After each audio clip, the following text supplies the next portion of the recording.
Представьте мир, где женщина не только хранительница очага, но и воительница, мудрая советница и кормилица семьи.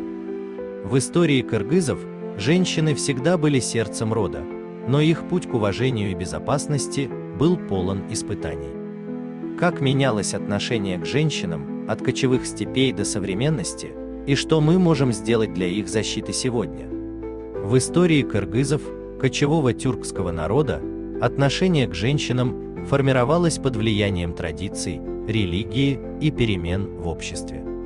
От обычаев рода до исламских норм, от советского равенства до постсоветских кризисов. Женщины всегда были уважаемы как хранительницы рода, но их реальная жизнь часто зависела от семьи и времени. В эпосе Манас они сияли как Чиирды, мать героя, или Кыз Сайкал, бесстрашная воительница, но в повседневности сталкивались с патриархатом. Сегодня, несмотря на прогресс, насилие и традиции бросают вызов их правам. Это история о борьбе за достоинство и о том, как мы можем создать безопасное будущее для женщин и девушек Кыргызстана. До 15 века кыргызы жили по обычаям адата, строгим, но с уважением к женщинам. Они подчинялись роду мужа, но могли владеть имуществом и забирать приданое при разводе. Женщины трудились в хозяйстве и иногда участвовали в советах старейшин, особенно вдовы или матери вождей. В фольклоре они были мудрыми и сильными, символизируя плодородие в тенгрианстве и шаманизме, где не было жестких гендерных рамок. Девушки находились под защитой семьи. Ранние браки были редкостью среди бедных и требовали согласия родителей.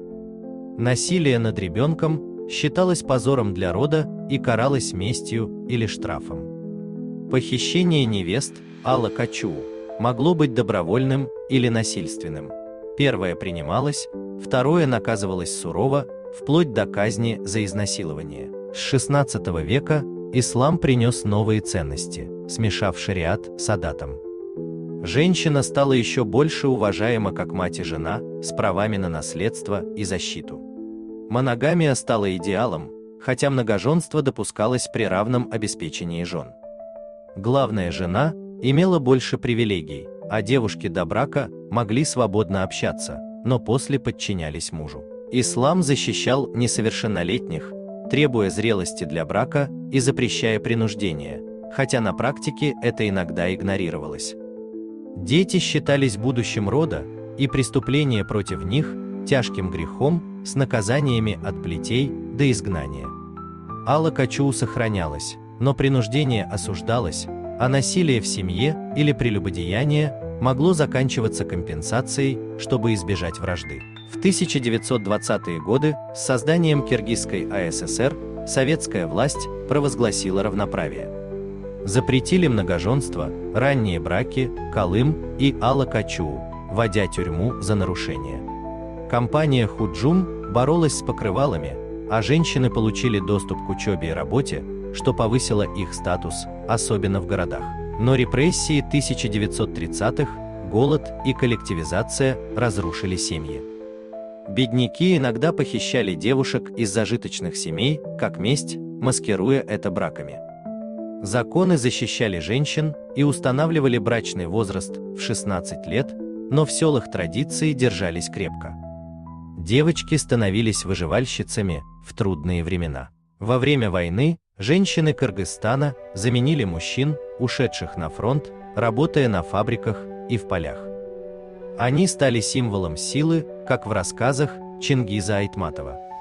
Потери мужчин сделали женщин кормильцами семей, но после войны их призывали вернуться к роли матерей, награждая за многодетность. Традиции, включая ала качуу, сохранялись в селах. Дети страдали от голода и труда во время войны, но школы и приюты давали надежду. Уважение к женщинам как героиням труда росло, но патриархат и насилие в семьях оставались. Распад СССР в 1991 году принес экономический спад. Безработица и бедность ударили по женщинам, лишив их гарантий. Патриархат вернулся, а ала качуу стала обычным в селах. Мужчины похищали девушек, чтобы не платить калым. Домашнее насилие росло, а женщин винили в семейных бедах. В 2000-е, после тюльпановой революции 2005 года, активисты добились строгих законов. Алла Качу карается тюрьмой до 10 лет, а Конституция 2010 года закрепила равенство. Но ранние браки и насилие остаются. Старшее поколение видит традиции как защиту, молодежь как нарушение прав. С 1990-х женщины Кыргызстана уезжают на заработки в Россию и Казахстан, часто без документов. Они трудятся в тяжелых условиях, сталкиваясь с эксплуатацией и насилием, но посылают деньги семьям, становясь кормильцами. Это дает независимость, но разбивает семьи. Дети остаются с родственниками, растут разводы. Миграция – важная часть экономики, но требует защиты прав женщин. Сегодня насилие остается бедой, след старых традиций и слабой защиты. Тысячи женщин страдают от побоев и давления, обращаясь в кризисные центры. Женщины с инвалидностью особенно уязвимы, редко получая справедливость. Насилие над девушками растет. Изнасилования скрываются из-за страха, а дела закрывают. Убийство юных девушек – трагедия, часто связанная с похищениями невест. Но есть надежда. Насилие можно остановить. Образование. Школы и СМИ учат равенству, меняя взгляды. Законы. Карать бездействие полиции, открыть больше приютов. Поддержка.